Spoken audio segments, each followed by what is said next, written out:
All right, we're back. We are here. Actually, I am here.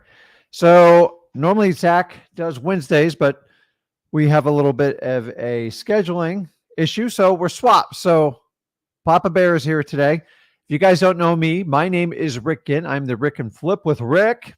And today we're going to talk all about wholesaling pre-foreclosures. And I'm going to show you exactly how to do it. And honestly, if you're new to wholesaling, why it's extremely advantageous in 2023 right now to do wholesaling for pre-foreclosure. So if you don't know how to do it, I'm going to show you how to do it. It's much simpler than you think. I'm going to teach you the pros. I'm going to teach you the cons. And as usual, you get both sides of the story so you can make a decision what's a good fit for you. So if you guys want to join me for a one-on-one mastermind, I put the link in the comments. You guys know we had a few computer glitches the other day from someone I won't mention, but it's okay. Plenty of computers would figure it out. Just get them fixed, right? So we have a no beverage policy in the studio anymore, but I didn't do it. Anyways, you have the comment section. Please introduce yourself. Let us know where you're from, what market you're doing. And guys, this is a great place to network with others. If you want to learn all about wholesaling, this channel's for you. And for God's sakes, if you want to get started in wholesaling, go over to freewholesaling.com. I'm going to show it to you on the banner here first. Where is it? It's somewhere. You can go there, and basically it's a free course me and Zach have designed. There's 27 years experience total in this course. And honestly, I teach everything, no holds bar. Why? Because I want to earn your trust and I want to do deals with you guys. So what better way than teach you how to do wholesaling? The reality is 95% of people fail in wholesaling courses. The reason is you're not told the truth. And I'm here to tell you, the business is actually easy. Us humans make it brutally complicated. So go over there. And guys, listen, put the comments in the questions. If you have a question, just ask it, because I promise if you have it, thousands of other people have the question. If you enjoyed today's content and you can judge it, please smash that like button, because it helps others just like you find this channel so they don't get it taken advantage by gurus that have no idea what they're doing, that are full-time coaches, and they don't even do wholesaling anymore. And as usual, please make sure you subscribe to this channel. It makes a huge difference to us. So since we don't ask for any monetary compensation, I just ask that each and every one of you subscribe, and it's up to you. It's your decision, but I'm going to save you a ton of money, so you can vote with your time and your subscribe button. And I think that's it, guys. So before we get into it, you guys know the drill. We like to have fun here.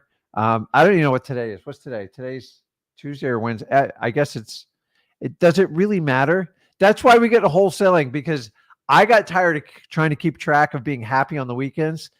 Wholesaling is a choice. So you want to be happy every day, but you got to do the work to it. So we're not only going to talk about wholesaling, we're going to jump into it. Guys, let's warm it up. Let's go.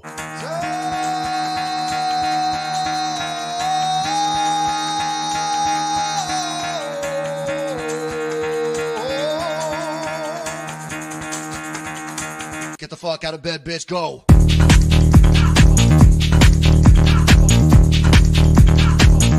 Get up, and then they got go on.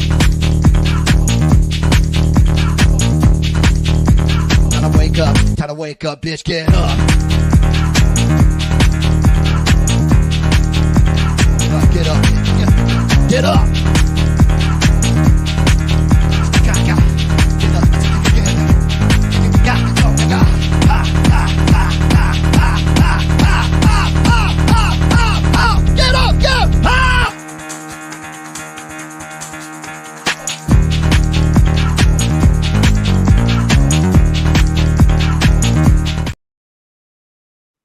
Yeah. So that's our intro video. Yes, we have the rights to do that. And we just love this business. So I am a ADHD person. I've been diagnosed actually when I was I think it was in high school. I think I was one of the first guys diagnosed with it. Didn't know what to do. And honestly, thank God nobody tried to medicate me for it, because it wound up being my superpower in wholesaling. So if you're like me, and someone have a short attention span, it's not by choice. It's just kind of the way we're designed. So the idea is why I'm on here. I try to be as enthusiastic as I can because honestly, it's just how I am. And then I kind of run out of gas. And I if you're like that and you relate to me, it's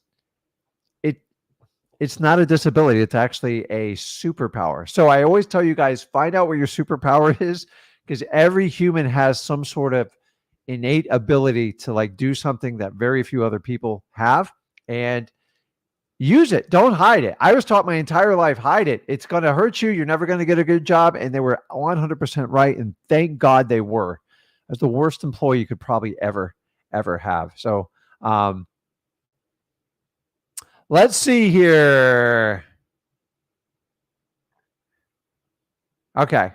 So we are talking all about pre-foreclosure. So what I'm going to do is take the first segment and I'm going to teach. You can take notes. Don't worry, guys. This is recorded.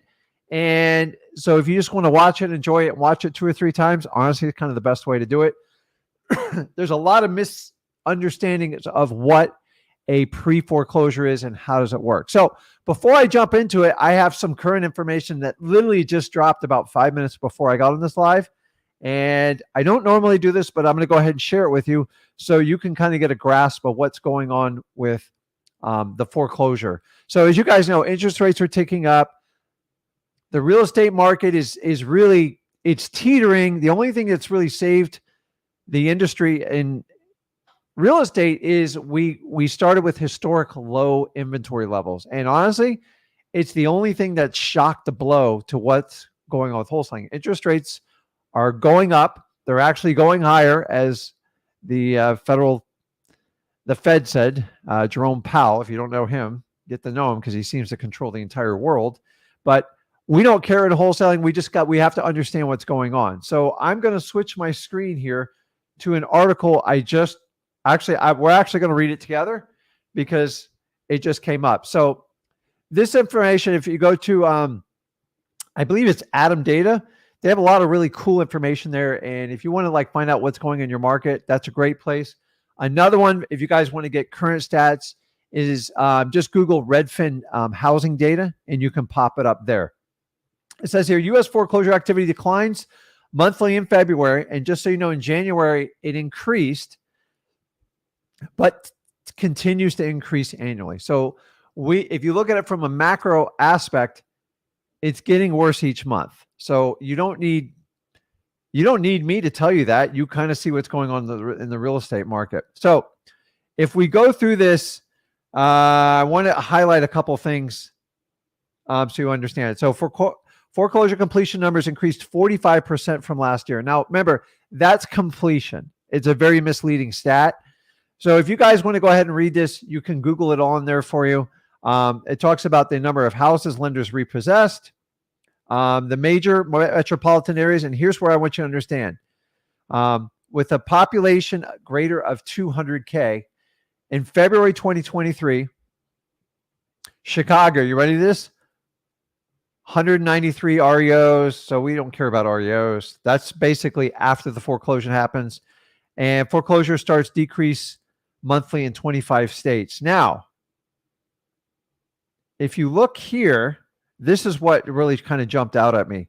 Highest foreclosure rates are in New Jersey, Maryland, and Illinois. Boy, I find that ironic, don't you?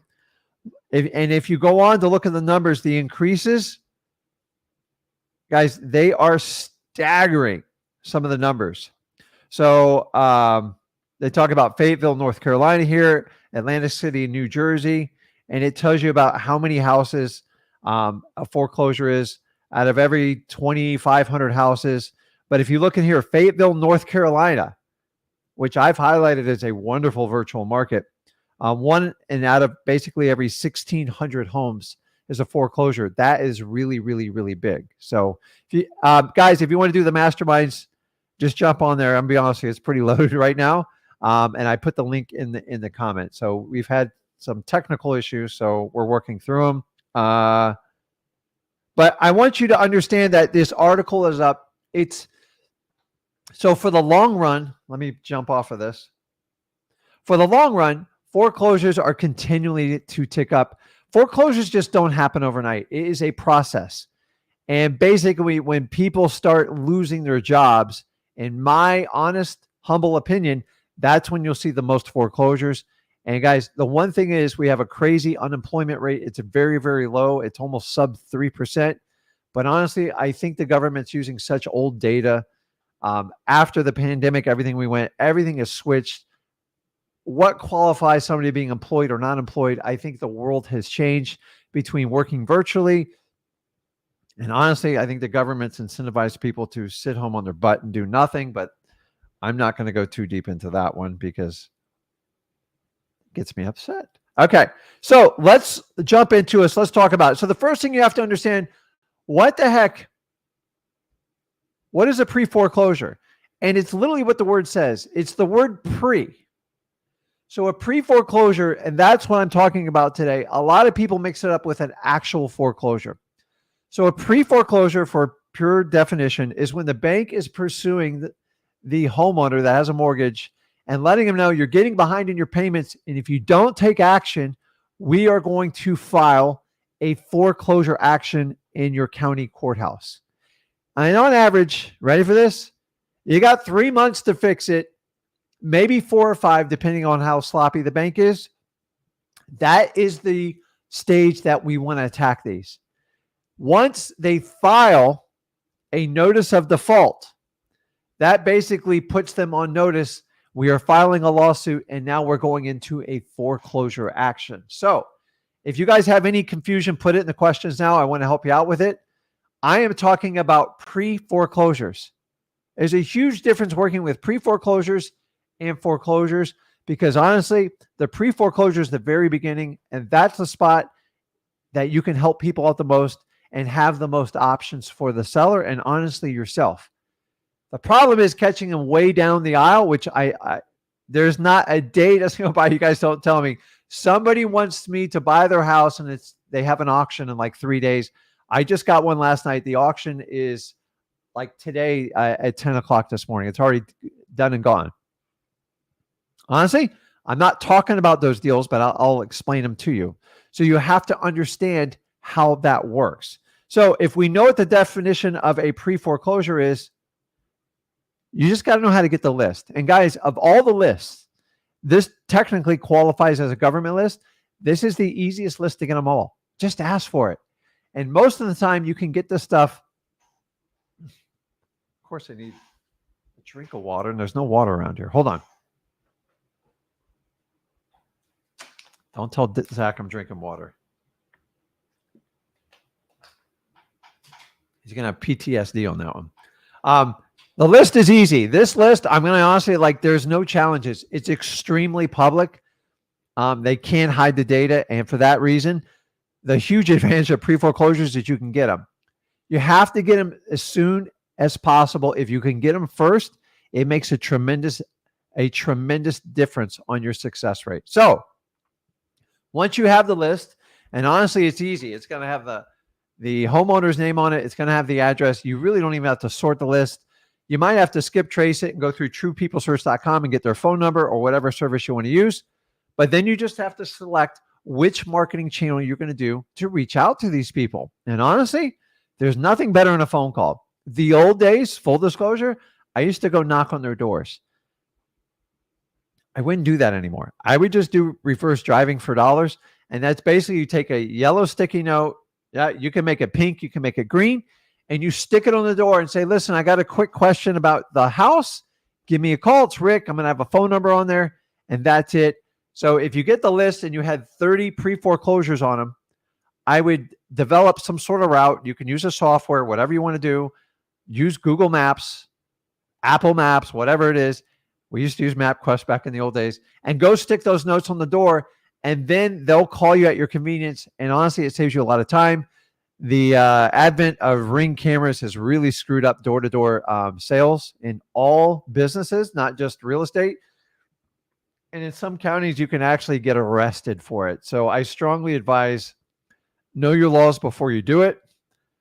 There's something about door-to-door sales that works, but I grew up in an area where, if I didn't have a week or a month to go by that a vacuum sales lady didn't sit in our home, or an encyclopedia salesman, Like I had to sit there and endure all that with my parents. So it was kind of funny, but it works. That's why people do it. So you got to understand that. So pick your marketing channel. My favorite is always going to be cold calling and reverse driving for dollars. It's it, guys. It's the most effective. Honestly, mail just doesn't work on pre-foreclosure because they get enough nasty notices and yours is most likely just going to hit the garbage can. Those are the two sweet spots. Yes, you can do SMS. It's just, you got to find a way. The goal with SMS is convert them from a text to a phone. And so many of you guys try to sell people on via text. They are not your best friend. They're not your bro you hang out with or your best girlfriend. You got to get them on the phone because they don't know you and they're not going to do a transaction without actually talking to you. So now you have to identify the sweet spot. So I already kind of shared it with you. And what I'm going to do is I'm going to lay it out here and draw it for you. So where is it? I don't know why that is floating around there. Okay. Well, of course it's not going to cooperate. Ugh.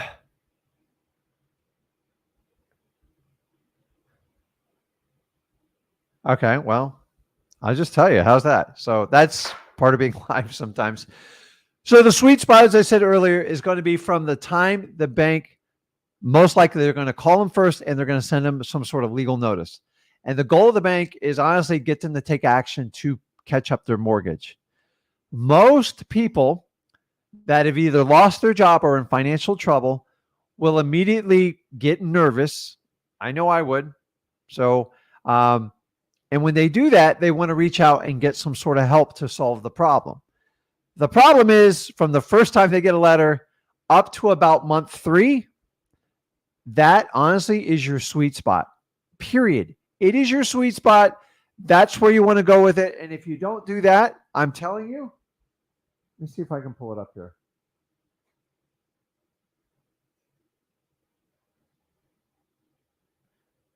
Okay. I think I got it. I didn't spill any water. I didn't spill anything, I promise. And it was Zach's probably watching going, what's he doing? Okay. So if I do this in months, and then this is your homeowner. So 1, 2, 3, 4, 5, 6, 7, 8, 9. So this is in months.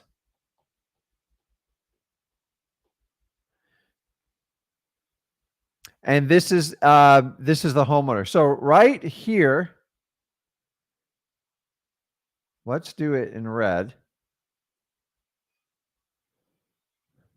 This is pre-foreclosure, guys. And this is where you want to be, because when they get behind on the mortgage, the numbers get stacked up against them. Attorney fees adds, court cost adds to the final number. And the longer they wait, the less options they typically have. My goal is always to try to pay the homeowner out to financially incentivize them to do a deal with me. But here's what I call the action zone. If I have someone in pre-foreclosure and I can catch them before like month 4 or by month 4, I'm in great shape. What happens at month 4? NOD, notice of default. This is when they start the official foreclosure. That means costs are going to really add up. And remember, if I had a payment of $2,000 a month, just add this up, 2, 4, 6, 8. By this month, you're already $8K behind. So it starts to get really ugly. And honestly, if you go all the way to here, it can wind up being $20K with court cost. So you can see why this area is a problem. Now, I want you to understand this.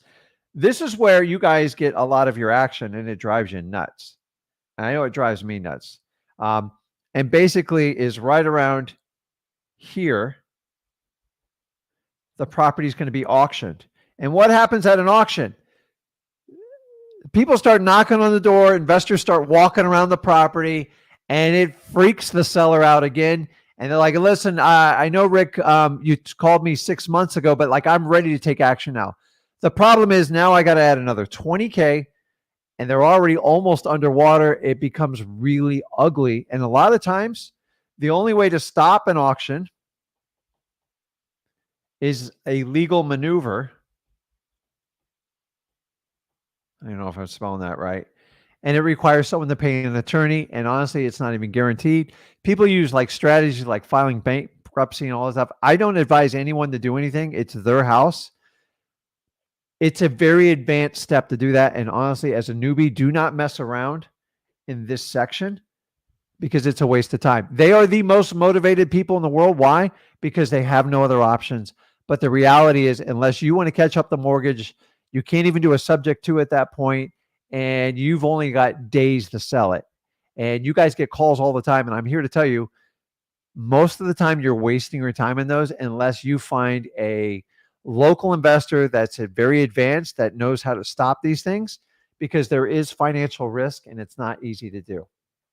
So this zone right here, just so you, let's do green. We haven't done green. I know this is a little bit sloppy. This zone right here is the denial zone. And what do I mean by that? Here's what happens is seller's like, no, I'm good. I'm good. They scared the crap out of me in the first 3 months, but nothing happened. And I'm not making payments and I'm really enjoying this financial arrangement that they have. What they don't understand is the bank's attorneys are marching through the court system to try to basically take the house back and get him kicked out by the sheriff's office. But this is where a homeowner buries their head in the sand and goes, you know what? I'm okay right now. I'm not going to deal with it. So if you don't catch them right here, everything from this over is a pain in the ass. Now, you have an opportunity in the denial zone, but most people in that middle zone, the sellers, they have a false sense of security because nothing's happened to the property. They haven't got kicked out. And that's where it becomes a real pain in the butt. So, guys, stay out of the denial zone, stay in the action zone. If you are new to wholesaling and you want to do with pre-foreclosures, they work very, very well because a pre-foreclosure, there's a million options, and honestly, the motivation's high. But if you let them go past that third month, they get this false sense of security like, well, you know, everything's all right. By the way, guys, I've met people sat in their house 7 years because the bank screwed up. But for the most part, depending on what state it is, your bank's going to move pretty quickly because they want to secure that asset to get their funds paid back to them. So knowing that going into it, that's where you're at with it. So I want you to understand your biggest advantage in wholesaling pre-foreclosure. Like, Rick, oh my God, that's scary. I'm here to tell you, man, if you catch somebody month 4 before and they want to work with you, it's actually one of the most pleasant transactions you'll do. You're going to have to earn their trust and let them know that you want to help them. If you can communicate to that and get them to do a deal with you and actually try to offer them incentives by giving them some sort of money payout, because if they do it early, there's usually some sort of equity or something left. Worst case scenario, guys, you could switch to a creative financing deal. But let me ask you this. Go back to our chart here. If I can push the button. Do you want to do it here, where maybe they're a couple thousand behind, or do you want to come over here where they're 20K behind? Because to do a subject deal, someone's got to fund that 20K. And I don't want it to be you. So for that purpose, if you're new to wholesaling, catching somebody in pre-foreclosure is your greatest opportunity because there's massive incentive for them. They should be motivated. But the problem is once they get past that 3 or 4 month period, they wind up in the denial zone. And then all of a sudden, they're going to frantically call you at the end within 30 days of the auction, usually a day or two before, and go, Rick, I'm ready to do the deal. And you go, listen, there's nothing you waited too late. And they're like, what do I do? It's beyond panic. It actually breaks my heart and I want to help them out. But to be honest with you, they kind of created that mess because they thought they were in control when the bank told them in the beginning they weren't in control. Now, I have helped some out of them, but I'm telling you, as a beginner, I would not mess around with someone who has 7 days or less on an auction. And honestly, 30 days or less, there is inherent risk. Someone's got to pay. And by the way, I usually ask the homeowner to pay for the attorney because my favorite is when they go, well, Rick, I can't afford it. I go, well, you haven't made a payment in 9, 10 months. I think you can afford $1,500 if you want a shot at it, but you're going to upset the judge. You never answered any motions. You never showed up to court. You never hired an attorney. It is at best 50-50 putting up the $1,500. But I've had it go either way for me. As a newbie, I would not touch the very end unless you partner up with someone in your local area. And I can't do it unless you're in Florida, because if I go to Arizona or New York, it's very particular laws, and you have to have local knowledge of how to get through the system quickly and get it done with a lawyer that you've done business for. And for that reason, I do not accept those on our JV deal. So knowing that, that's off there. So your advantage, you ready for this? As a newbie, this is amazing because I found this out by accident, is real simple. You have time. You catch somebody in pre-foreclosure, they strike a deal with you. Guess what? They usually need some time to find a place either for rental or move in with somebody else, whatever they're going to do. And they usually want some time to do it. If you catch them early enough, you can give them all the time they want. So on average, you have 2 to 3 months to sell any property in pre-foreclosure. Why? Because they actually need the time. And guess what you need as a new wholesaler more than anything when you first get in this business and you get your first contract? You need some additional time to sell it, because you might not even have a cash buyer's list. I never had one when I did my first deal, full disclosure. And it took me some time to go out there and find people. Now, if you have a great deal, within 30 days, you should be able to find a good cash buyer for the property. And I let them know, listen, it's in foreclosure, and you might get a little bit more additional time, but you got to close it within 2 weeks or 30 days or whatever. Now, when you close on the pre-foreclosure, you take it to your title company. On average, they do take about 3 to 4 weeks to close, because they have to get official court documents and they got to get a lawyer involved to settle the foreclosure to make sure it's all settled. So time is so valuable. You guys understand, like a pre-foreclosure, who else has 2 to 3 months to sell a property? The one technique in wholesaling that will give you that is pre-foreclosure. My biggest tip to you in pre-foreclosure is you've got to go with speed and chase the people from the first filing to that 3 months. I don't mess with them after the 4th month, because they've heard every pitch in the world and they think they have it under control. And honestly, I get tired of, you'll get what I call foreclosure fatigue, because they'll never make a decision. So listen, debate on why they're in foreclosure or not, it's really none of our business. But the reality, if you can't make a decision after 4 or 5 months, you're probably not going to make a decision until someone forces you to make a decision. And I don't want you to get caught in that denial zone, because this is the worst part, when sellers will lie to you and just drag you on forever. And you've got to know when to get out of it and let them know, listen, if you call me at the end, I can't help you out. So I do try to leverage them. And if I don't get a decision by month 4 or 5, I move on. And I tell them, don't call me at the end because I can't help you out. So, and guys, as usual, you got to create win-wins. You will never, ever, listen to me, you will never, ever force somebody to do a deal with you, especially in a distressed property like pre-foreclosure. Either they trust you and they're confident in your abilities, even if you haven't done a deal, the only thing you're selling is yourself. That's it. And if they like you and you connect with them and you can help them solve a problem, create a win-win and let them know, I want you to win and I want to win. If we both can't win, I'm just going to walk away from the transaction. Now, if they want $50,000 and there's zero equity in the property, that's not a win-win situation, and don't waste your time with people like that. By the way, so many people in pre-foreclosure, they think their house is worth $1 million. And as I showed you in the articles, it's creeping up every month. And the only thing, in my opinion, that saved somewhat of the real estate market is our low inventory going into the change with the 9.1% inflation. Absolutely nuts. So that is my presentation on pre-foreclosures. Guys, they are perfect, or if you're new for wholesaling, because if you can get someone to avoid the denial zone and the procrastination, their incentives should be very, very high to do it. So that is it. So guys, you can get on the one-on-ones. I'm just checking my questions. I start a couple of them here.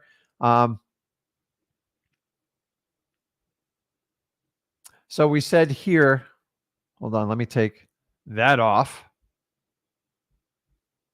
Sorry about that. But you guys are putting so many questions. I'm trying to. Okay.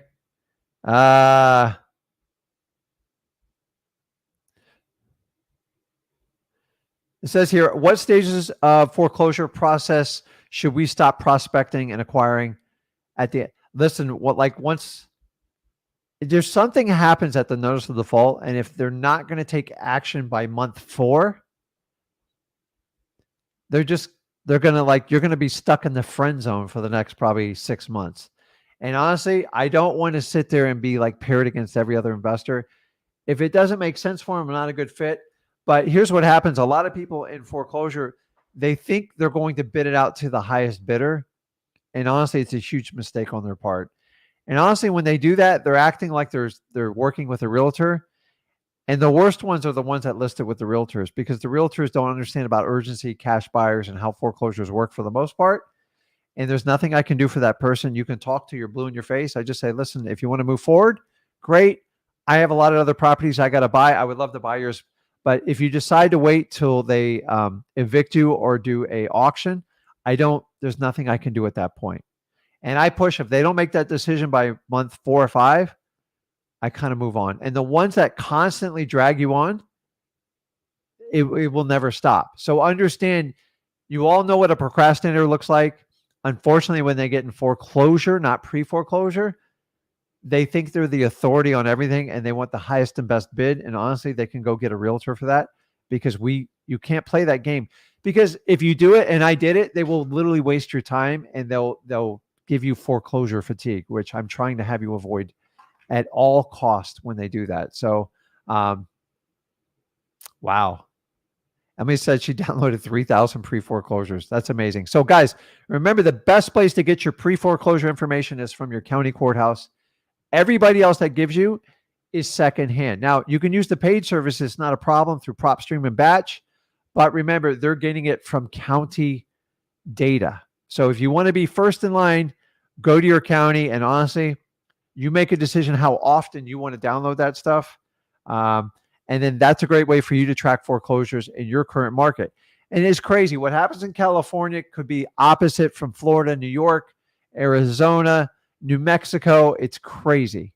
So there is no generality in saying, okay, this is happening in foreclosure. So you want to track what's going on nationally with it and watch the local data. If you guys have been living under a rock with the economy, they've now announced they're going to be more aggressive with interest rates.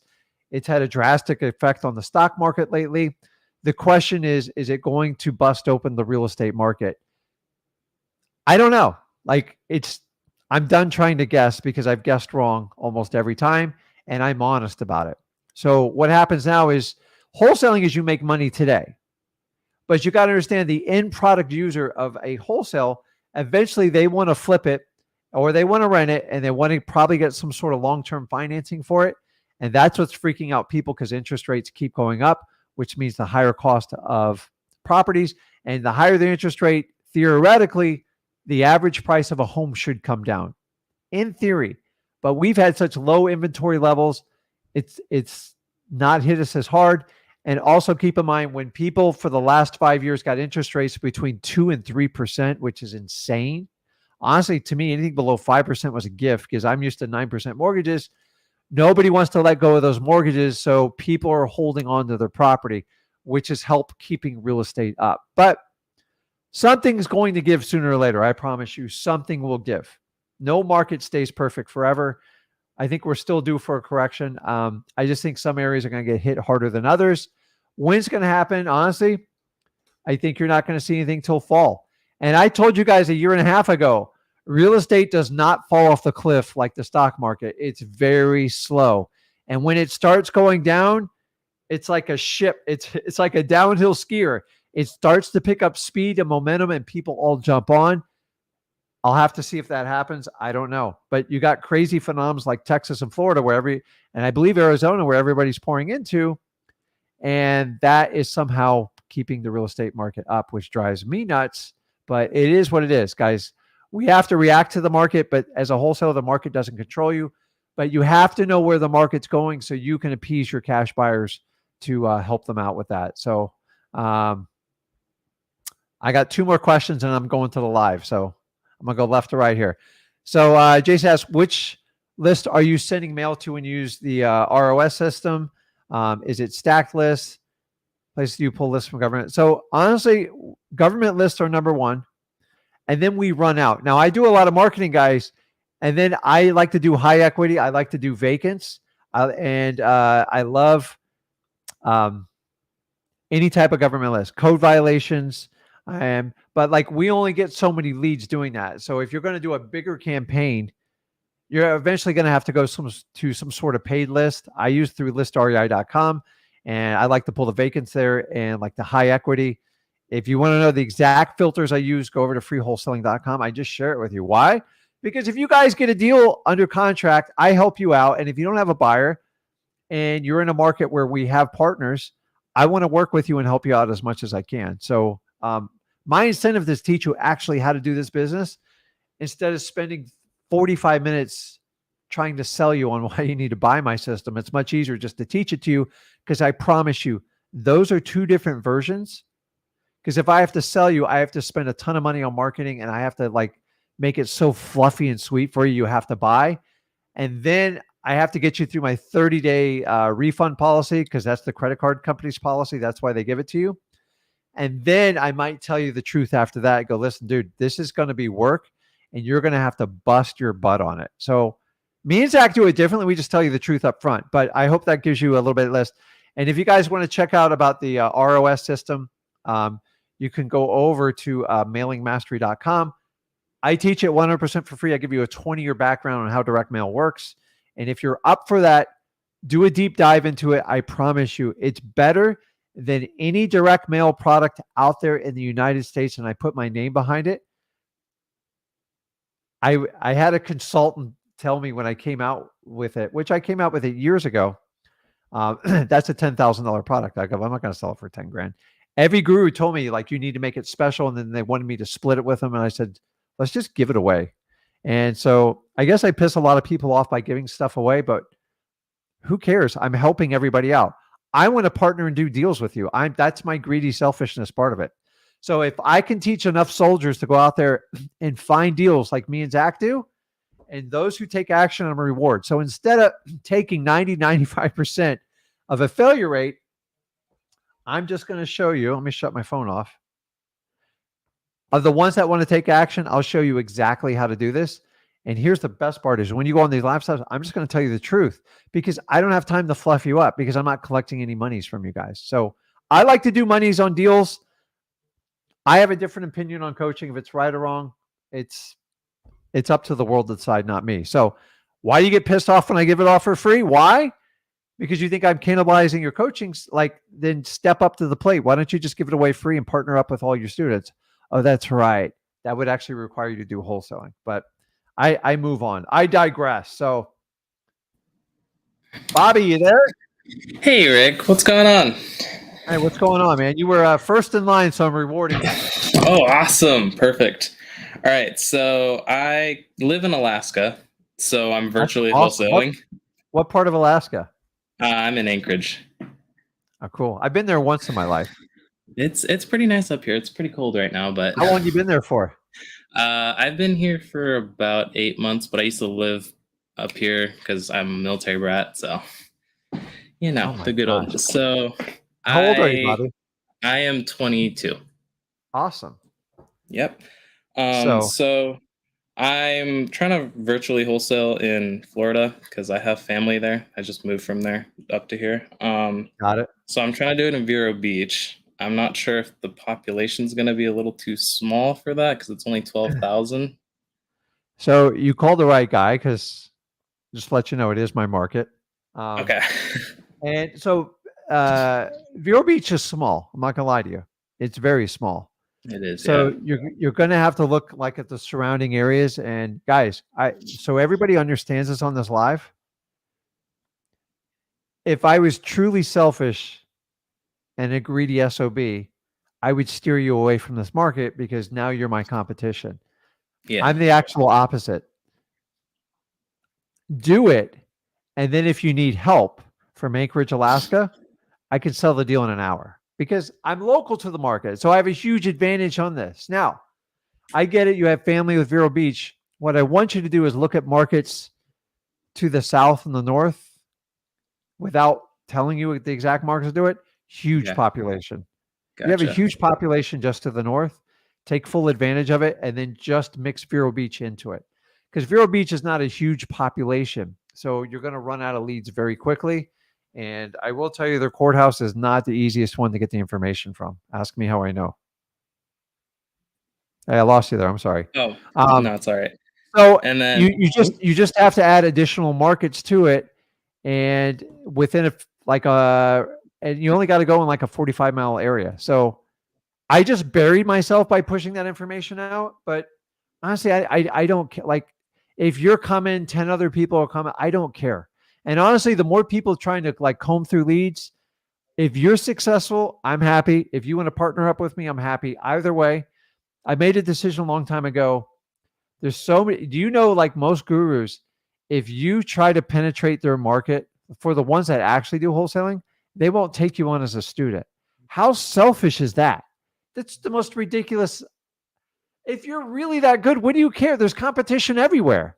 What do you think a brand new wholesaler from like halfway across the country is going to kick your butt? Then maybe you should not do that.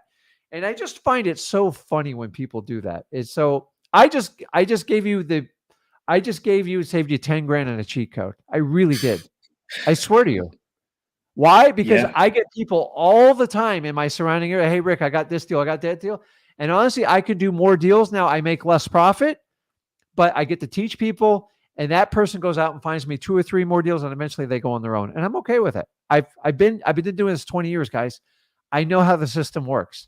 So I want to help people out. And I've been in your shoes and and I'm still doing exactly what you're doing. So expand your market, find people with 100,000 plus populations, already given a cheat sheet on where to find it. yep. And it's still very good. I'm going to lie, like we have no problems getting deals. So, and full disclosure, I got 4 or 5 other people just like you doing the exact same thing. And they help me all the time. They go, Rick, you saved me a lot of time and aggravation. I got a deal. I think it's going to work. And sometimes I tell them, listen, it's not a deal. I'm sorry. And other times they go, man, that's a great deal. Hey, we're just going to wind up splitting it and everybody wins. Okay. And that's it. Awesome. So if you guys have too small of a population, just start spreading out your geographic zone. Either going to go north, south, east, or west, or sometimes you're in like a combo area, just expand on it. Because the nice thing about real estate is it gets a little bit like every county's a little bit different, but for the most part, there's a lot of similarities. So you'll figure out one county north, it's slightly discounted. It's definitely going to be discounted off Vero Beach. The further south you go in South Florida, it gets just brutally expensive. And then when you get down to the Keys, dude, if you ain't got like $1 million for like, I mean, a starter home, don't even like consider it.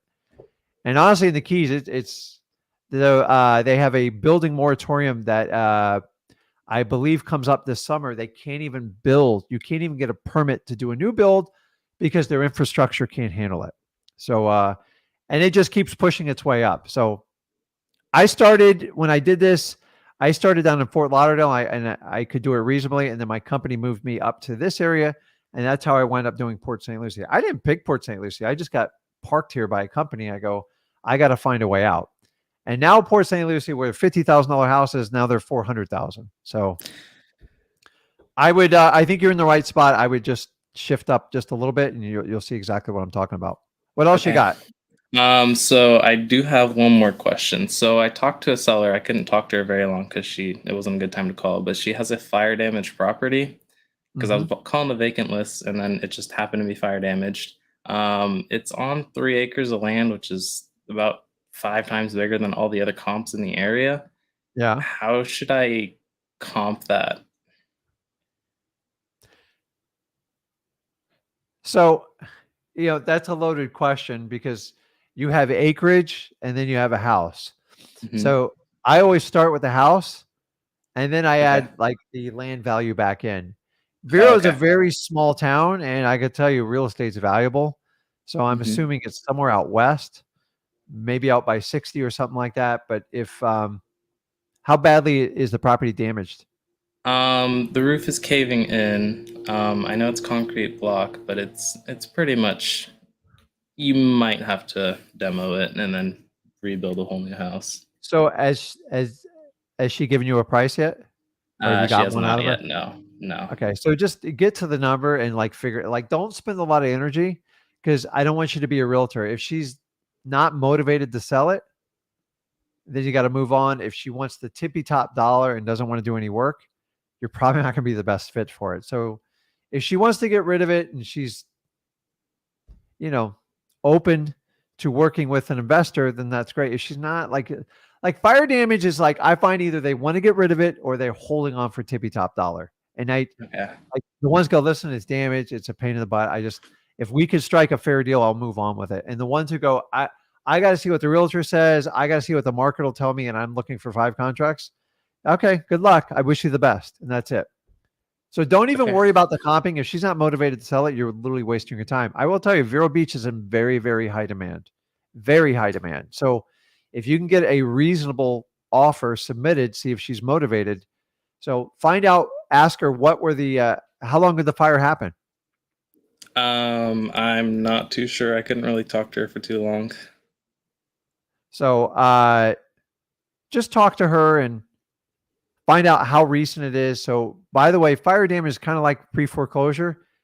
If they wait years to sell it, let the handwriting be on the wall. It doesn't even make sense. So Okay. most people try to sell a fire damage property in under 6 months. The ones that are really motivated will do it usually in 4 or 5 months. So it's going to fall along that same lines. And if they hold on forever, just move on and then maybe they'll change their mind and call you back. So, but Vero Beach with like a ton of acreage, dude, there's a ton of buyers for it. You got to get her and see if she's motivated. She's not motivated, move on. Okay. And then if Alrighty. you get a deal in this area, just submit it to sellmypaper.com, DM me or Zach, and just let us know. Because God, I love doing deals in my backyard, but we do them all over the country. But those ones we handle like personally, because like my dispo team knows every seller like in this market. And so we do a lot of fire damage properties. It's either they're motivated or they're not. There's just not a lot in between on fire damage. So don't let her waste your time. Okay. Got it. Thank you. Okay, man. See you. Okay, let me I missed something here. Let's see. Okay. What's going on, Hunter? Hey, Rick. I'm bringing you on, dude. You got my my nephew's name. I don't see a lot of Hunters, so I figured I'd kind of bring you Really? on. Actually, I know multiple Hunters, but I have a family member named Hunter, and I haven't talked to you before, so I figured I'd pull you on. And what's going on, man? What can I help you out with? Yeah. Okay, well, I talked to Zach on the Sunday live. Uh-huh. He went there when I spoke to him. It was my first time getting on the live and asking questions, but I told him my situation about how I can't. I'm 18, still in high school. I can't drive and I have no money. And basically, he told me to go to my because I was all over the place. I was trying to do FISBO. I was trying to cold call FISBO, and just wasn't working out. So he told me to just focus on my local market, which is like Lafayette, Louisiana. And he told Okay, me, it's a good market. yeah, he told me to call the courthouse and try to get the probates, but the lady wouldn't. She wouldn't. She told me I had to pay the like $160 to get access to their stuff, or I would have to come to the courthouse myself and like use their computer to get, like access that. Yeah, And they're then a pain in the butt with that. Yeah, and then he told me to So get. how long you been wholesaling for? I haven't done a deal yet. I'm still learning and trying to get into it. I got it. I've been watching So it for about 2 months now. So, dude, you're at a great age, and so are you still in high school or are you out? I'm still in high school, yeah. Got it. So, dude, I wish.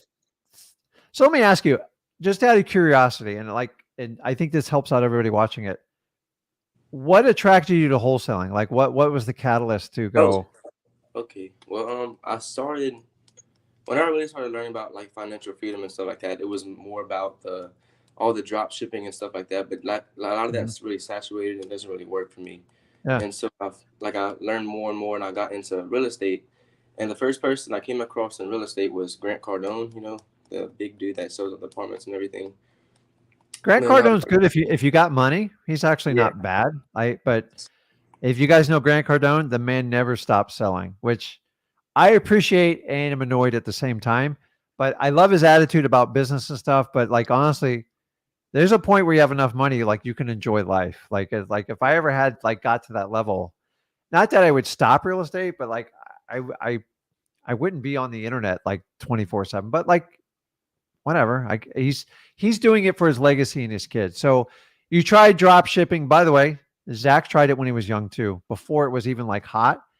And he had a good run. And then it was like, he goes, this is a nightmare. And I'm like, and that's how he kind of like started leaning into real estate. And the other one is, so you guys know, especially you young guys, everyone. So the drop ship, that's part of the whole Amazon thing. It's ridiculous. Now the biggest thing is people are trying to teach you how to recruit for what the you guys, have you ever heard of ERC? Mm-mm. So it's basically a government program back from the C word, which I'm not going to say. And there's $270 billion left. And if you refer someone that has employees and they qualify for it, you get a huge spiff. But here's the problem is it's yet determined if it's like illegal. They get a 30%. So if you fund someone $1 million, you get 300 grand. I know someone that does this. They try to recruit me to do it. I go, it's not morally right. I don't want to like solicit people to give away my taxpayer money. And honestly, I don't see where you have the right to do this. So, well, I ran into an attorney. I'm like, I know how scams work. They arrest everybody 3 to 4 years afterwards. It has nothing to do with real estate. I don't want to do it. I actually qualified for a company for a big dollar amount. And I turned it down because I just don't want to do it. So I'm just trying to give you every scam that, so any other scams that sound attractive, you're like, so I'm not going to say the name, but it starts with a capital F and it's in the currency trading industry. You know what I'm talking about? Starts with an F, ends with an X. Mm-hmm. So like everybody, just to let you know, that's a reverse MLM. They get money every person they sign up. That's why they push it. And by the way, you have no competitive advantage. You have no idea when currencies are going to go up and down. And they only post the wins. You never see the losses because eventually you are going to lose just like people do in the stock market. So you found wholesaling. I'm here to tell you, dude, it's 100% real. I did it, started over 20 years ago. Zach started over 5 years ago. He's on year 6 and it's real. Here's the truth. It's hard. Like you got to work. It's not for free. Yeah. And the first 3 months feels really painful other than the excitement. But if you can sit and get through it. So even if it takes you an extra year or two, Hunter, I'm telling you, stick it out. The payoff is amazing. And what it will teach you is, number one, it will teach you how to really make money in the world, because I promise you, no schooling in high school or college is ever going to teach you how to do it, because all they teach you is how to be a professional. And number two, then you're going to have to learn how to keep your money, because all your friends and family are going to teach you how to spend it, because we're really good at that. You don't save money in this world. You invest money. People who save money are not, I'm just sorry, like don't get pissed off. You can't save your way to be wealthy and financially free. It's impossible. You can't. It's impossible. I tried it. So now you're in wholesaling and you're 18 and you're getting resistance getting these lists, right? Yeah. So here's what you need to do is you need to make a list of all the lists you want to get.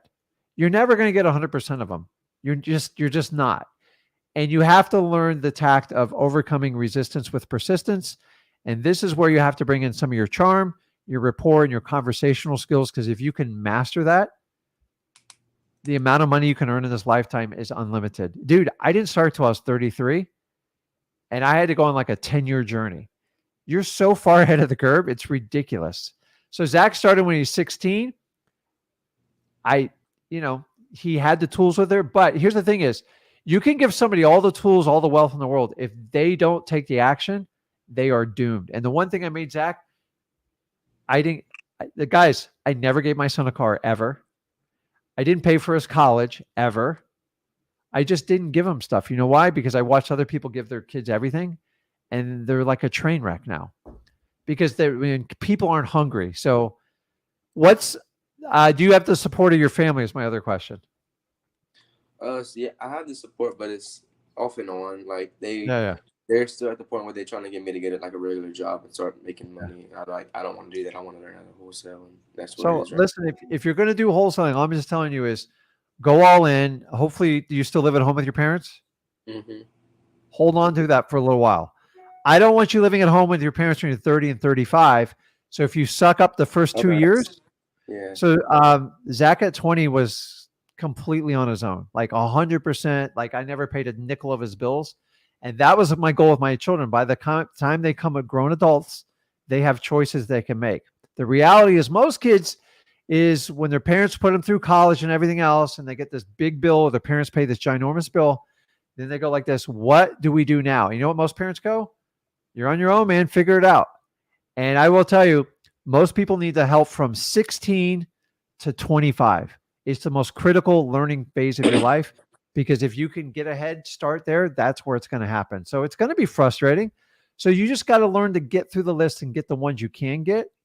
And you have to take a massive amount of action. And I always tell the young people, the one thing you have complete control over is your attitude. And if you just kill people with kindness and like enthusiastic, I give young people shots all the freaking time. But if they have a crappy attitude, I will not give them the time of day. And not in a mean way, but just like, if you can't control your attitude, how am I going to get you on the wholesaling? Yeah. Because you don't have the experience. So you're going to have to win people over with yourself. And that's what I want you to understand. So I'm giving you more fatherly advice, but understanding it's the same stuff I told Zach. You know what Zach's biggest obstacle was when he was your age? His age. He goes, no one's going to take me seriously. I go, why? Who told you that?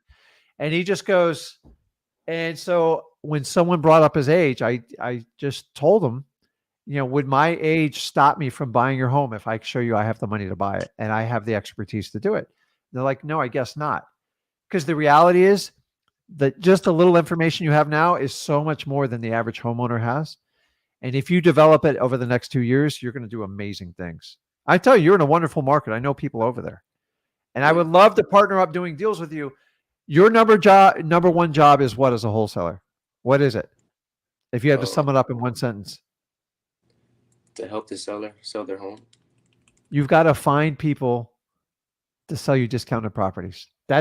If you understand that job function, you will destroy it. Everything else is a distraction. Taxes, LLCs, all this other crap.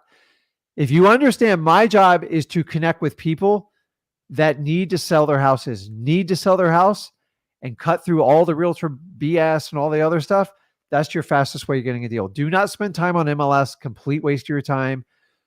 You can do FSBOs, but you have to do it in a numbers game. Like you got to talk to a lot of people. Yeah, I was actually called for a week straight, just 5 hours a day. I got a couple of leads, but I didn't really know how to close. Like I had this one that I talked to Zach about. He had it listed for 170. Like I'm down to 130. But the thing is, he was listed with a broker. So I just dropped it because it was broker. Yeah, it's a pain in the butt. So the other thing is stick to off-market properties, because the brokers and agents will eat you alive if you're brand new, because we don't talk the talk. And honestly, it's such a slim odds of making it happen. And then even if you get there, they're going to stop you from doing an assignment, a contract, and they're going to try to bust you at every corner. And for that reason, you got to find properties that are on these lists. Just keep pressing on the list and push hard on the FSBOs. And then whenever you get a ride or somebody can help you out, go out and do driving for dollars. People talk about doing like virtual driving for dollars. Honestly, I don't even know how to do it. And we eventually got to do a video and like figure out how to do it. I don't know how effective it is, so I don't like teach it unless I show like proof of concept. But don't let your age. And by the way, not having money in wholesaling is a superpower. I know every guru is going to like shun you away, but the reality is you have to want it so bad and go out and get that first deal. And then when you get it, it tastes so much better. It's like being on an island forever. And when you get it, you're like, okay, I got to keep doing this. Because if I made $5,000, now it took me 3 or 6 months to make that $5,000. Then the next time you do it, you should cut your time in half and just keep moving forward. So remember, dude, it's a marathon. I didn't start till I was 33. I didn't really figure out the business till I was 34, 35. So dude, kudos to you. You're way ahead of the game. And I wish more people would take the action that you do, because I think at this point you've understand that the schooling system, and I listen, I'm not picking on your parents. My parents were like, my parents didn't teach me anything about like, they kept me alive. And like, I grew up in a different era than it, but now you have all the information at your fingertips. You just got to sort through all the people. Now you're going to have a lot of competition, but here's the bit. Most people they just try wholesaling. You're at 18, dude. Like, you haven't committed to a mortgage, a job. Hopefully you don't have kids yet. If you do, it is what it is. But like, most people get stuck in a job and they're just stuck there. If you don't believe me, go reverse engineer your parents and what they do for a living. It's just the truth. My dad told me his job story. He's still alive. I'm like, okay. And I got stuck in a job for 12 years and I took a massive amount of risk. So you have everything under you that you need. You just have to consistently just keep pushing through it, because unless you want to be like all the other sheep out there, take the bold action now. Because I'm telling you, if you can commit 2 years, you'll completely change your life. And although it doesn't feel like you're making money right now, the amount of money you can make, you can do one deal and make more money than most of your friends make in 1 year. Yeah. So Zach's like, so I love my son to death, but like most Zach's friends can't relate to what he does. So when Zach's with his friends, he's just Zach. Like, he's just a kid. And that's what you got to be, because you got to keep your sanity. But like, Zach would never go in and talk like finances, because it's like, honestly, you like the mental part. So for you to even do this, like, you're mentally already there. So you're just going to have to bust through these lists. You have some limitations, but I'm telling you, if I could teach people how to make money with no money, oh my, like, imagine when you have some money to like do some things. And most people started in wholesaling, they all try to, they go, well, I'm going to pin 5,000 on this list. I'm going to get a guru. I'm going to do this. The most successful people I know are the ones that did it with no money. That's how I did it, man. I had like $150 to my name to get this. I owed so much money, it was disgusting. And I just said, dude, I got to dig out of this hole. And I did wholesaling while I had a full-time job and I had 2 tiny little children and a massive mortgage. And honestly, I wanted to quit so many times. And the only difference is I kept going. So what other question? Like, you're just going to have to, like, you have to go through everything.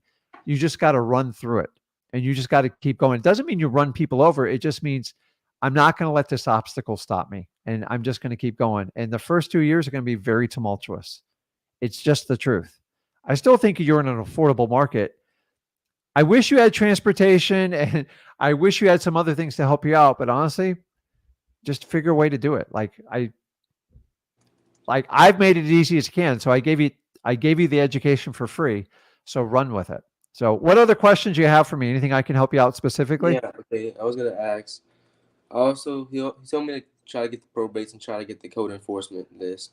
And so I called the code enforcement office or whatever, and they basically told me to send them an email of the request. I asked them for all open code violations of tall grass in the past 30 days, and they Perfect. haven't got back with me, and it's been like 2 days. So did you say the last 3 days? no, the last 30 days. Yeah. Okay. Yeah. Make sure you got a 0 on that. So, Yeah. and so listen, we're in a society where people don't want to take accountability. Not many people want to do their jobs. I don't know about like you guys. Like, I almost feel like I'm in the twilight zone in this one. And you're young, so unfortunately, this is what you're. It's terrible out there. People don't communicate. They don't follow up. So it's not uncommon. Just so you guys know, I have 3 closings coming up tomorrow, and it's not my teams that's the problem. It's the sellers.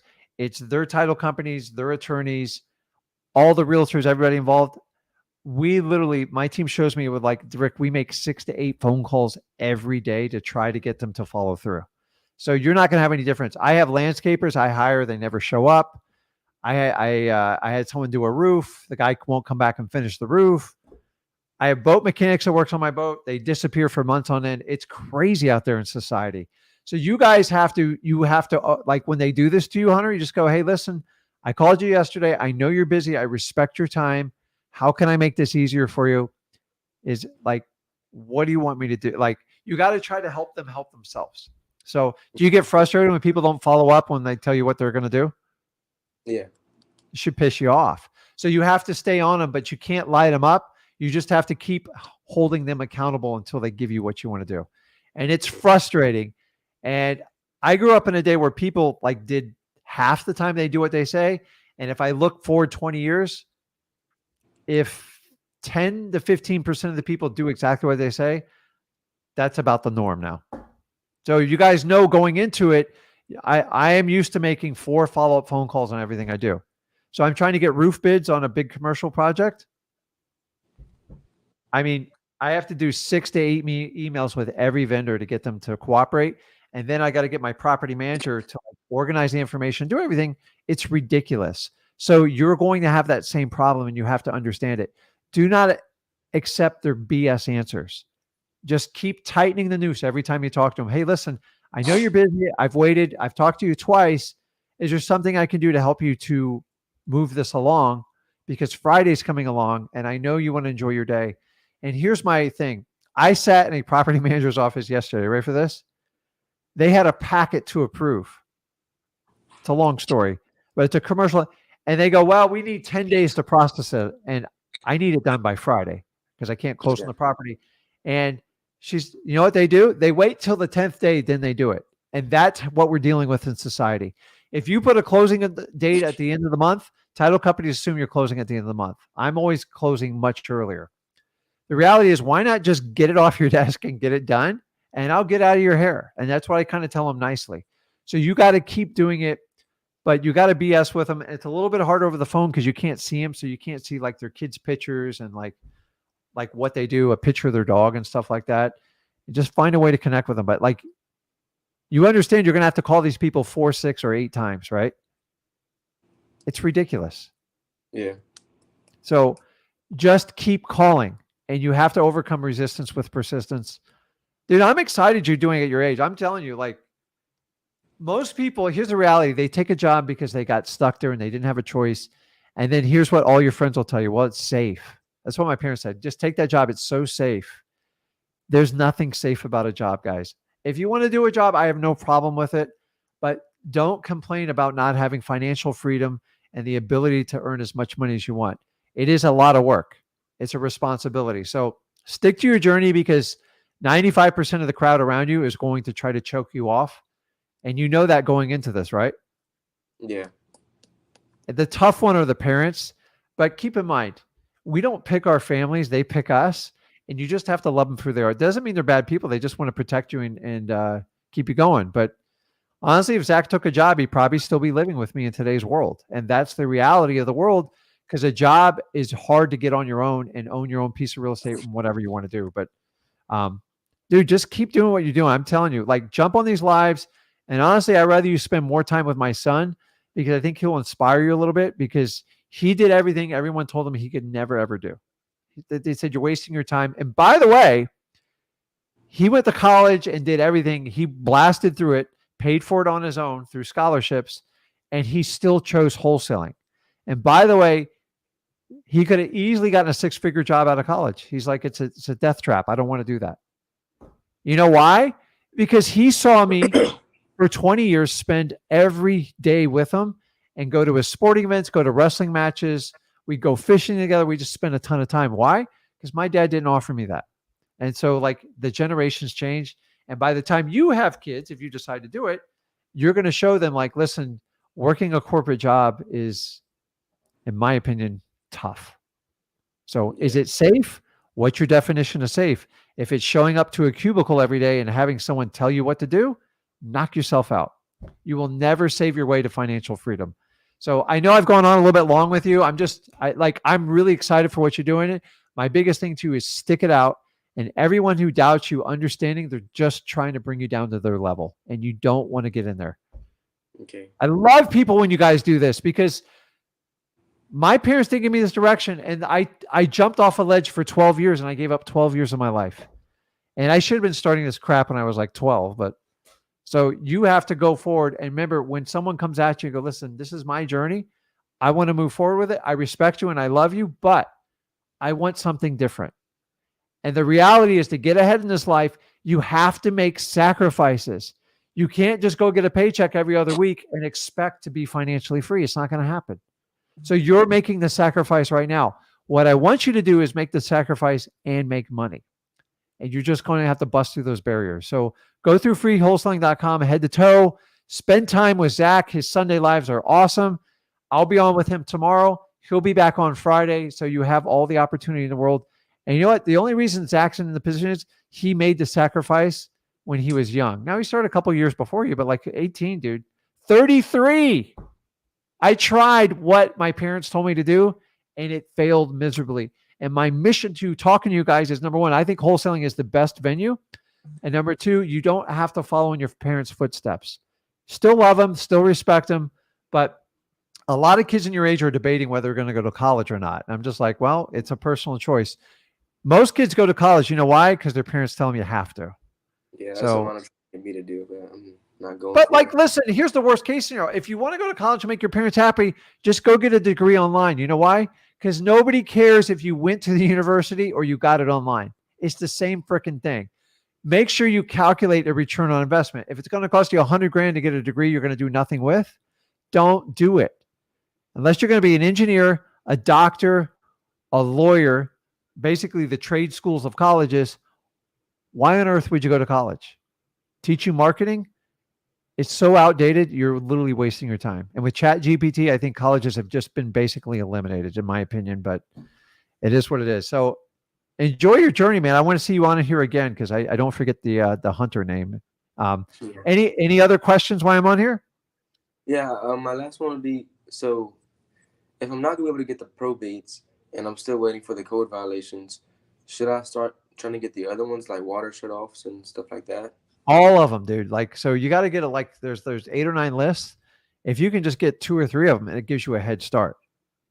And then what happens is while you're getting the list, the ones that turn you down, you start to figure out ways to reapproach it to try to get past the what I call the gatekeeper.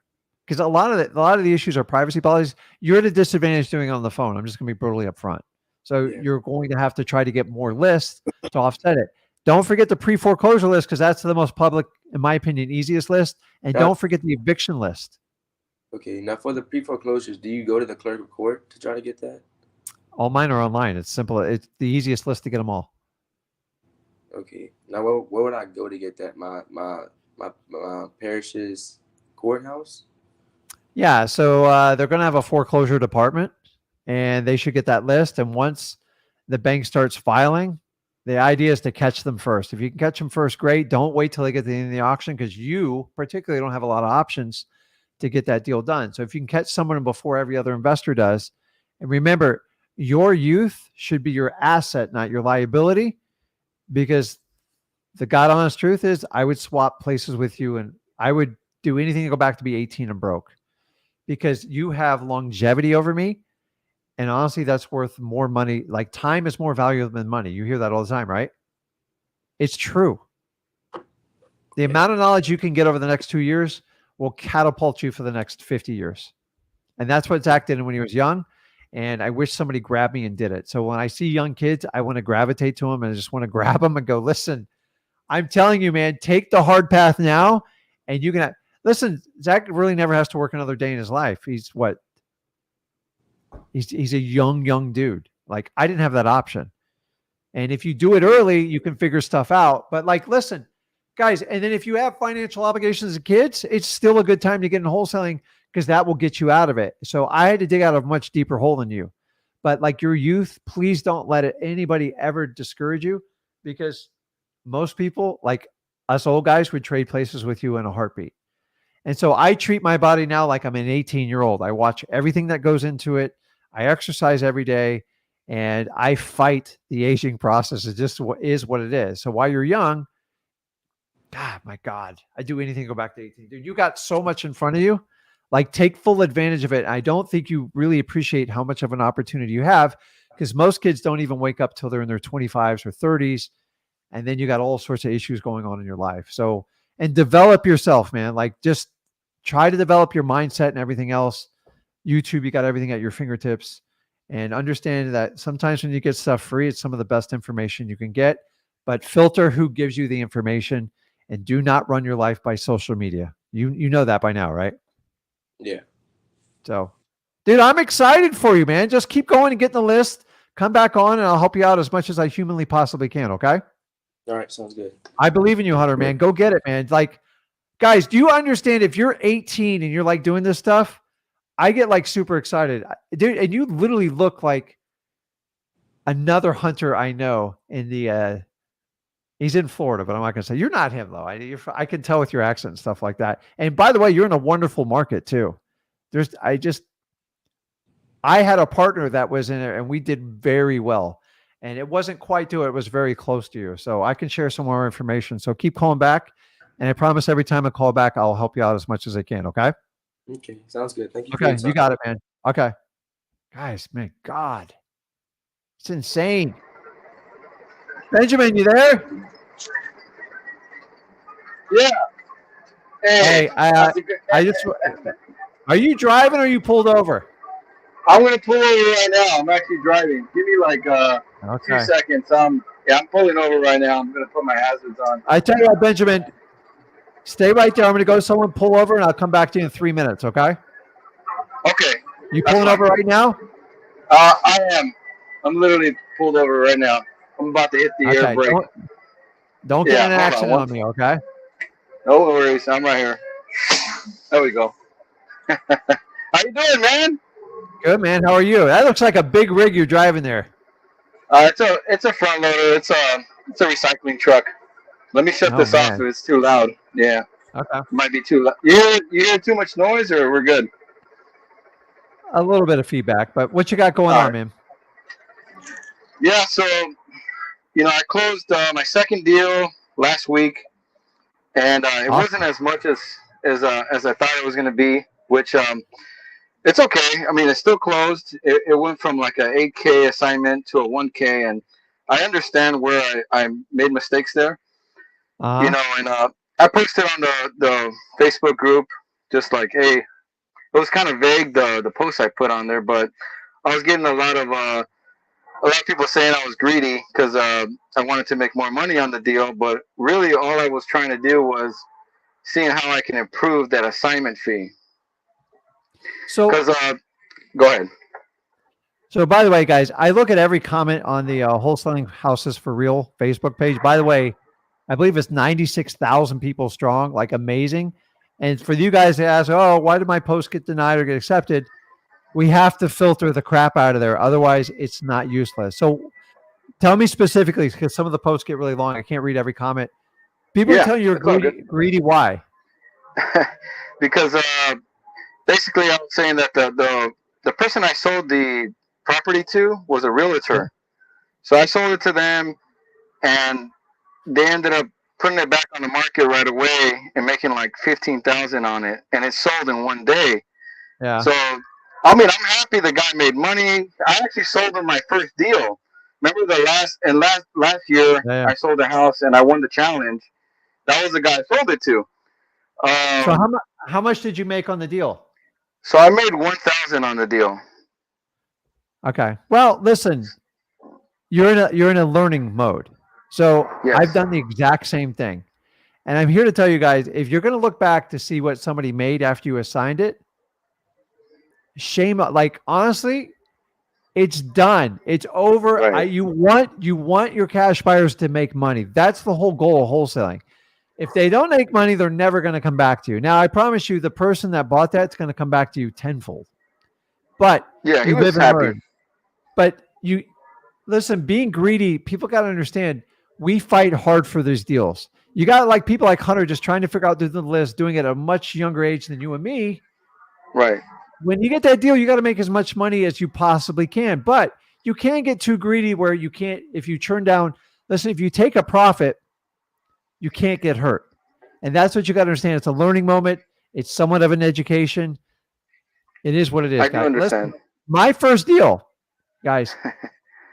I'm sorry, it was my third deal. I made $10,000. I was so excited. I made it with no money out of my pocket. I got it from a referral. I told everybody what I did. And check this out. 6 months later, the guy rehabbed it. I swear to you, I could give you an address on this. Made $350,000 off me. And honestly, I went in a little bit of a dark mode for a few days. I go, am I that stupid? And the thing is, he had 40 years of knowledge in the business. He knew exactly what he was getting, and he saw the vision on what to do with it. And I wholesaled it. I probably could have got 20, 25, but I didn't ask for it. So you don't get what you don't ask for. Listen, you can always be turned down, guys. But like when you get down to like $1,000 or something, I would always ask for more because you can always go back to that.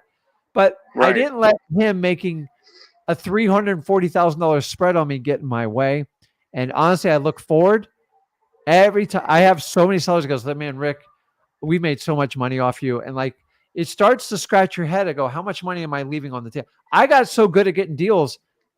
I wasn't paying attention to the back end. And that's when I started doing JV partners, that people that were really good on the back end. And that's how I learned how to get through it. But remember, your number one skill set in the beginning is finding motivated sellers and getting a profit on it.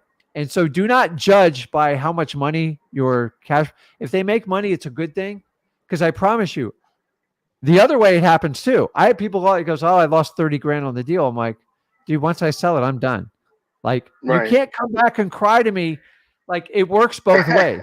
I've had it happen, guys, because some of the stuff we put on MLS on like a wholesale, I know they're overpaying it. I know they're overpaying for it, but I took a financial risk doing it.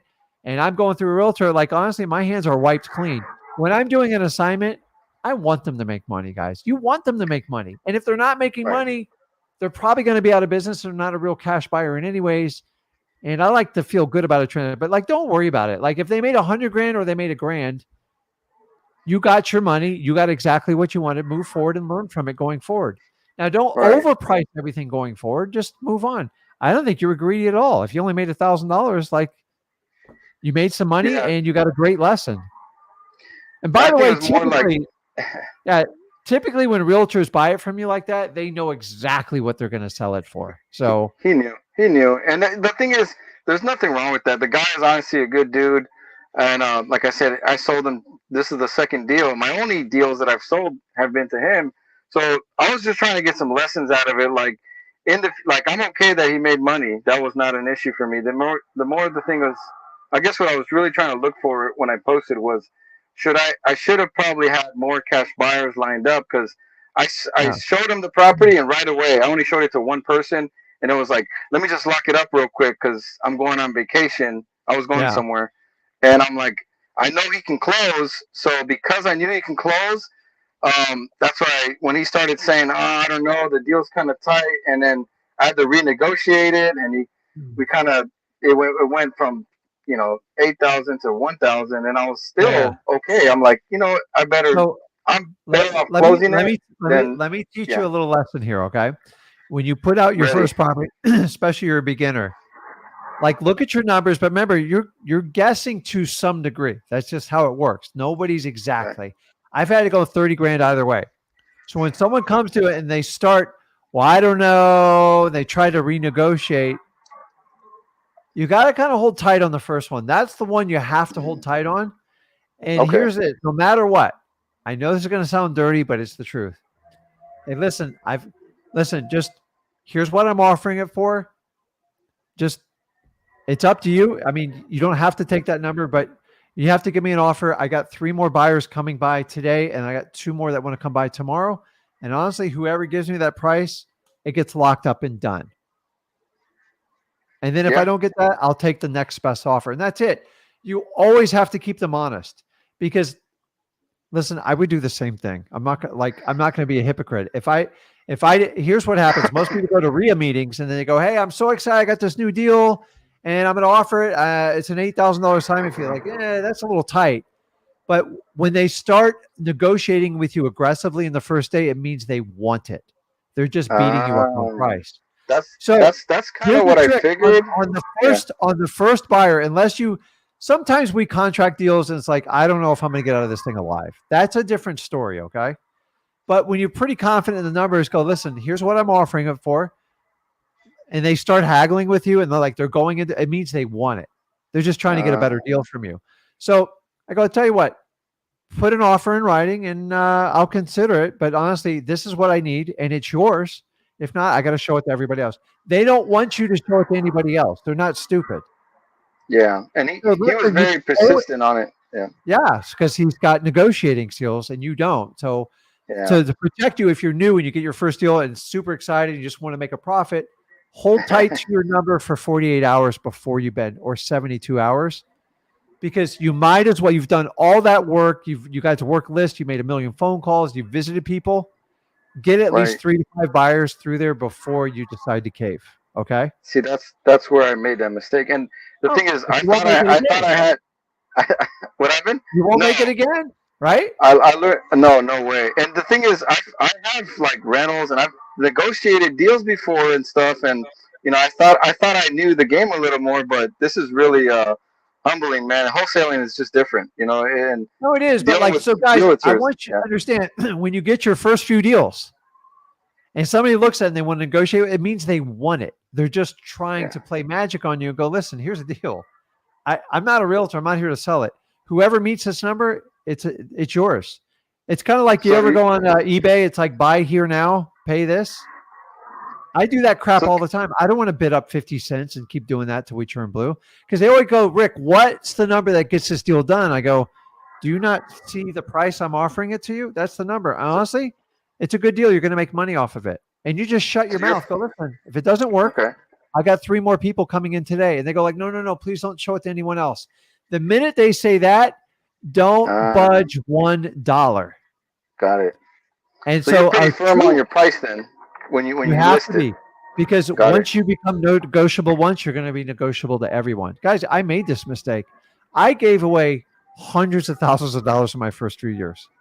I just Interesting. here, That's good and to I know, have man. people making tons of money. Listen, I want people to make money off of it, but like if they're Right. making 15, you're making 1, you're not sticking up for yourself, and you just got to be more confident in it. So figure out what your Yep. price is. Don't be greedy and go, listen, this is and they start haggling right away. I know he wants it. So your worst Right. case scenario, you could take off like $1,000, but like you're not in realtor. They're going to make a profit off of it. Hold tight. Go, listen, I don't get a lot of deals like this. And if you want it, great. If not, I got 3 other people. If they really want it. They want to give me a contract sight unseen. I'm insisting they look at it.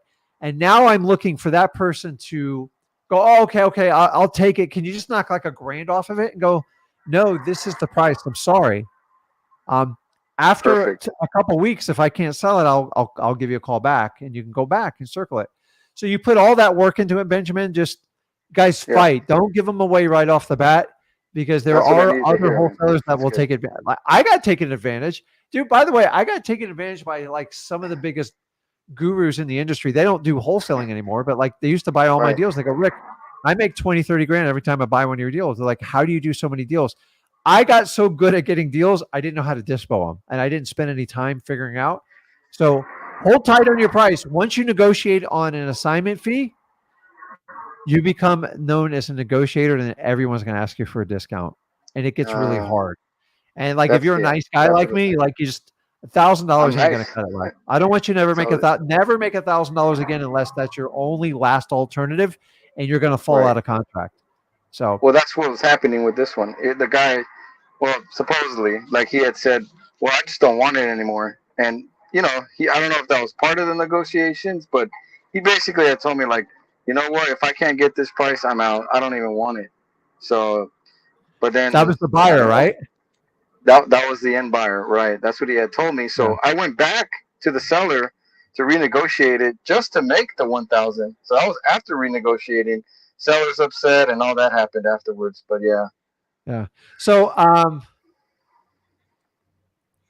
you ever play poker, Benjamin? I love poker. Okay, so like, you got to start putting on your poker face a little bit, guys. We work too hard in wholesaling to give stuff away at the end, and so I want you to That's put how on I your felt. So you have to be Yep. mechanical. Like I don't sell people on buying my properties. Either it fits or it doesn't. I'm not here to sell you because honestly, these things are rare to come across. Realtors have to sell everybody. We don't sell. Either it fits or not. They're putting on their poker face every time with you. And here's your worst case scenario. Guess what? He walks away. Call him back in a couple of days and go, listen, I kind of had to change your heart. What's the best number you can do? I'll see if I can make it work. Got it. That's it. That makes He sense. still would have done that to you, but like hold tight. So I bet you play Yeah. a mean poker game because I'm terrible at poker. I have too much time, and my son plays poker, and like we're reckless. We're scary to play with because like we don't know what we're doing. And those are the most dangerous people to play because you can never tell if they're bluffing or not. After you play for a while, you start to figure out the crowd. Like you can kind of tell what people's risk tolerance is, and you have to do Right. the same thing when it comes to assignment. So listen, you made Okay, a profit. That makes sense. You learned a Yeah. lesson, and you're going to be a better off wholesaler. And this is part of the journey of the up and down. I tell people, it's crazy. One deal you can make 30, 40 grand. Next deal you make $1,000. You're like, the hell am I doing? Yeah. It's That nuts. makes sense. Guys, I've made 6 figures on one simple single family wholesale deal only because I had confidence in what the number was. And the seller goes, listen, I just want to get rid of it, Rick. this is a problem for me. And I go, hey, does this work? It's like, yeah, negotiate. And then once I do that, on the flip side, I'm going to fight for my family, man. So if someone ever tells you greedy's when you don't take any deal and you get zero profit. That's the ultimate greed. What's the saying? The Warren Buffett quote? No, the pigs get slaughtered I forget what it is. Someone will share it on here. We'll figure it out. So it's. Could I ask a question about a different deal that I've been negotiating with this lady? She owns a house. It's out in Houston. So she owns a house and she owns a rental, but she's elderly. She has a lot of medical problems. She doesn't have money to fix her rental. She just went through a eviction, and it needs about $15K to fix it up. So I've been talking to her. I've had like 30-minute, 1 hour conversations with this lady.